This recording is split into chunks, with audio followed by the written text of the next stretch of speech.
I'm Tom Baker, this is Chasing Cars, this is the facelifted Audi SQ5, and in today's video I'm going to explain why, if you bought a first gen SQ5 and you've been waiting to upgrade, now's the time.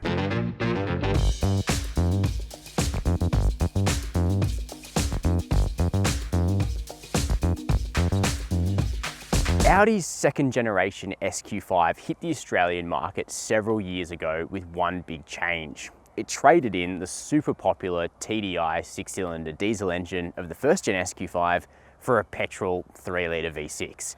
Now that engine was fine, but it never sold anywhere near as well as the SQ5 TDI. Audi did everything they could behind the scenes to rectify that situation, including bringing in about 240 pre-facelift TDI versions, which sold out in the blink of an eye at the end of last year. But now the facelift Audi Q5 is here, and the SQ5 has brought TDI back permanently. The petrol is gone, you can no longer buy it, and Audi are hoping that the previous massive success of the SQ5 TDI will be returning to the fold. So what's changed? Well, there's a new version of that 3-litre turbo V6 diesel, but it's no longer a twin turbo.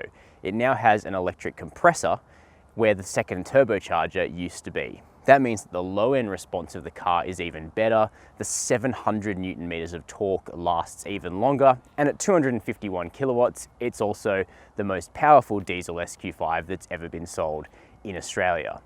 The facelifted Q5 that sits underneath the S treatment is also a tidier looking car. And as we'll see when we get around the back of the new SQ5, Audi have done away with those god-awful fake exhaust pipes and put the quads back on this car like they should have always been there. But in today's video, we're going to check out the interior of the updated SQ5, we'll have a look at the boot space, we'll chat about running costs, and then we'll hit the road in the 2021 SQ5 TDI to see how this sporty mid-size SUV drives. It's interesting with the Audi SQ5 because this car has been seriously successful in the Australian market.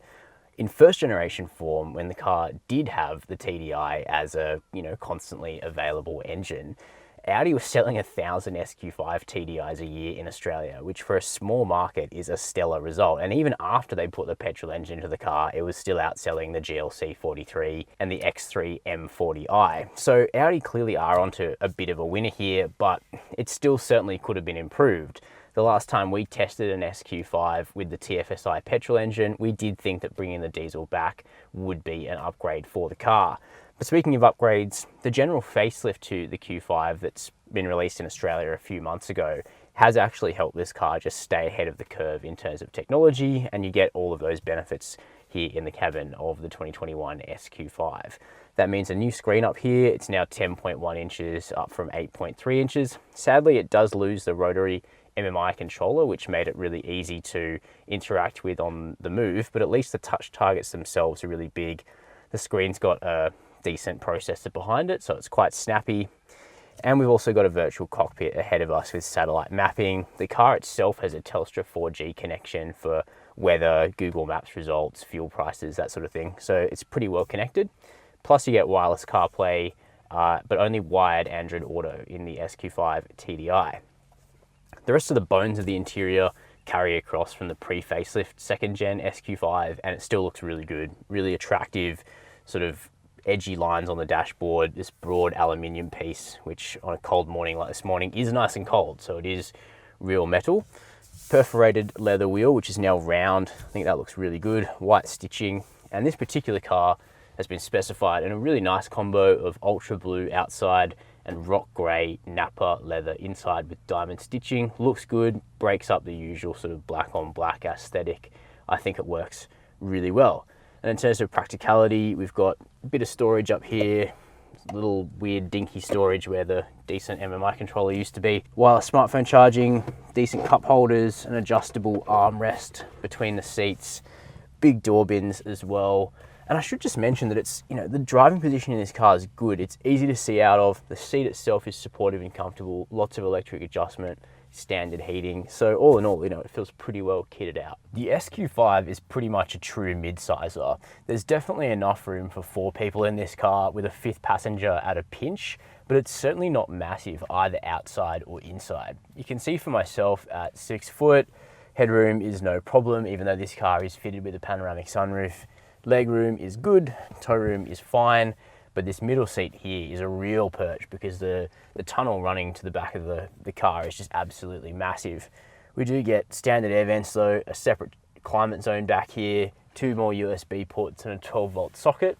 We get a flip down armrest with cup holders, and we still get these really nice supportive seats here in the back with the bench angled upwards so that on a long trip it is actually going to be pretty comfortable back here.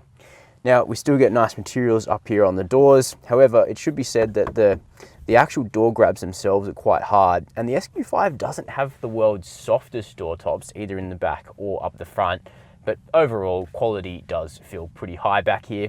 One thing that I did notice is missing on a really cold morning like today is you don't get heated rear seats, which is a feature that is starting to come along as an expectation in this segment. Moving around here to the back of the updated SQ5 is probably where you can best see the design changes to the facelifted vehicle.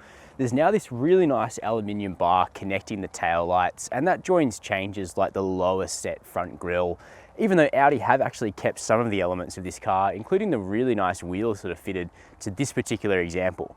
Now this car is ultra blue, which is a new color, a really good color for the SQ5. So if you can bear not buying a white, gray or black SQ5, then I think this color would suit really nicely.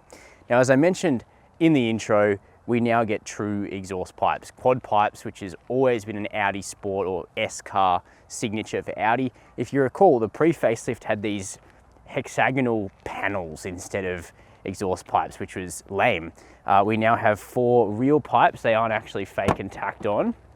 We also have a power tailgate, and that opens up to reveal 550 litres of space, and also a number plate for an SQ2, and you can catch that review on the channel by clicking up in the top right hand corner. We've got netting in here so that your stuff doesn't slide around while you're on the limits of the car. And we also have this retractable cargo cover here, which gets out of your way. We've got flip down controls for the rear seats. We've got hooks, we've got tie down points. We've got controls up here to close the boot and lock the car. So all in all, this thing is pretty well equipped back here.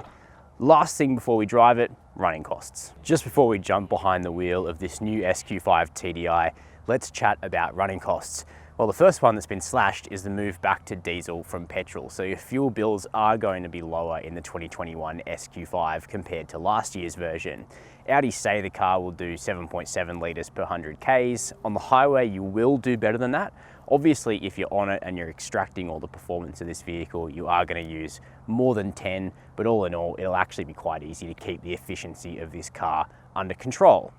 In terms of insurance, the median budget direct customer spent $1,372 to comprehensively insure a new Audi Q5 in the last 12 months. Everyone's situation can vary. Your premium will vary based on things like where you live, how you garage the car, who drives the car, your driving history, etc. Servicing, the most efficient way to do servicing for an SQ5 is to buy an upfront service pack rather than paying every time you show up.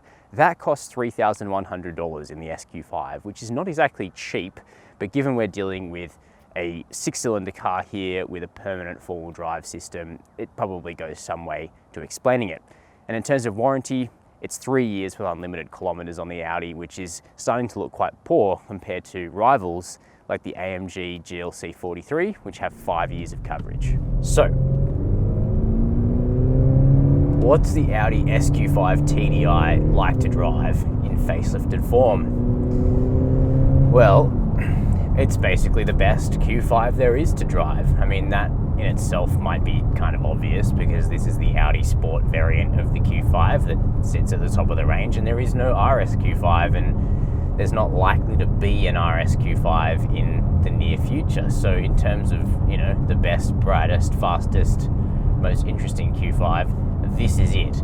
But that really isn't a massive oversimplification of the story, because the facelifted version of the SQ5 TDI is significantly better to drive than the pre-facelift version. And I mean that whether that was the TFSI petrol or the limited edition diesel. And that's because the 2021 SQ5 TDI gets the very latest version of the Volkswagen Group 3-litre turbocharged 6-cylinder diesel. It's called the Evo 4 version of this engine, or the 4th evolution. And over time, Audi and Volkswagen have refined this engine to make it more emissions compliant for sure, but also faster and better to drive and more flexible in a range of scenarios. Now, when this engine, or the foundations of this engine, were used in the first gen SQ5 TDI, it was a twin turbo diesel, and that was of course a way to get around the inherent fact that if you strap a big single turbo to a big displacement diesel, you get a lot of lag factor, and that is lag factor that we see in cars like the Q5 TDI and the Q7 TDI and that sort of thing. You know, there's just that gap between when you hit the accelerator and when the torque comes rushing in. Now, the SQ5 TDI is no longer a twin turbo. Instead, we've moved to sort of a junior SQ7 TDI setup where we've got one conventional turbo and then we have an electric compressor which fires up to 65,000 RPM in a fraction of a second. And that fills that role of the low pressure turbo, which brought in that early torque and reduced the lag factor in the first gen car. The difference is it actually works a lot better here in the facelifted second gen SQ5 TDI. So if you put your foot down,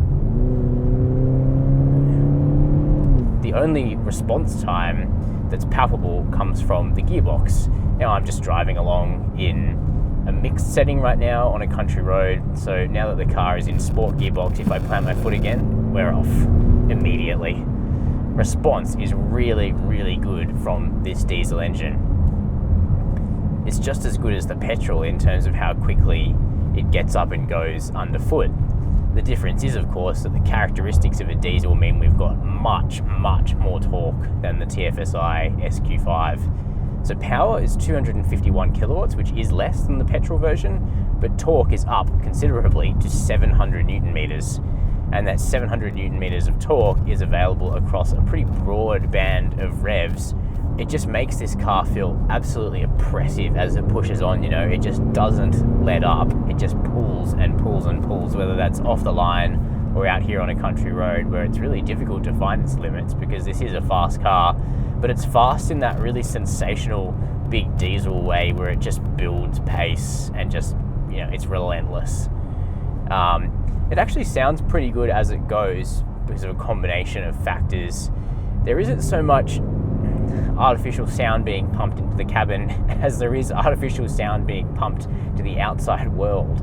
There's a sound actuator on this car which has a loudspeaker there at the exhaust pipes, which makes the whole car sound better outside, and we do get some of that here inside as well. So it doesn't sound like a diesel. It does have a sort of low rumbling intent to it, but it just sounds really good in my opinion. Yeah. And then there's the other attributes, the ride and handling of the car, which is impressive. Adaptive dampers are standard, air suspension is optional. Just like on the regular Q5, I do recommend air suspension, and about 30% of SQ5 buyers tick that option just to help the car deal with the worst bumps on Australian roads. But that being said, the specific Audi Sport suspension on this car, which is a little bit lower, the special dampers, and even the big 21-inch wheels on this car, they do yield a reasonably good ride quality. Certainly it's firm, you know what's happening on the road, but it's controlled, it's not crashy. And then the steering is meaty and purposeful. It's not all that quick, the rack. I mean, it's pretty quick. I'm not sure the steering is quite as positive as the X3 M40i, but it does feel good, and you certainly get the result you're expecting from the front end. And the car can really boogie, you know, like it's a sorted, planted SUV in the corners. It handles really well. Now, an S4 wagon handles better because it is so much lower set. We do have a lot of weight sitting here up high. But once you learn to kind of balance that and let the car load up in the corners, it's entirely manageable and actually quite fun to drive in that sense. Now, the all-wheel drive system on this car is 60-40 in regular driving, 60 rear, 40 front, but it can actually divert up to 85% of the torque to the rear wheel. So if you're stringing the SQ5 through some corners and, you know, you plant the foot, the feeling that you get is of being pushed from the rear as if it was a rear-wheel drive car, which is nice. It's certainly not understeery or even neutral, like it's quite pushy from the back in the corners, which I appreciate. Now, in terms of safety tech, the Q5 facelift basically got upgraded to a bunch of new features. All the regular stuff is there, forwards and reversing AEB, adaptive cruise, lane keep assist that works pretty well. But you now also get technology like exit warning, where the opening of the door will be slightly delayed if the car detects a cyclist about to pass. You do also get a crisp 360-degree camera that certainly helps when parking. So those are my first impressions of the updated 2021 Audi SQ5 TDI. Personally, I reckon this is a good improvement over the pre-facelift version of the SQ5. Not only do you get newer technology inside that makes the car easier to live with every day, but you also get that stonking V6 diesel engine that gives this car performance, punch, but also really good fuel economy in the real world. So what more could you want? Keen to know your view though. Would you have liked it if Audi gave you the option to choose from the TDI or the petrol? Let me know in the comments. While you're there, if you haven't already done so, make sure to hit subscribe and the notification bell. And as always, thanks for watching Chasing Cars.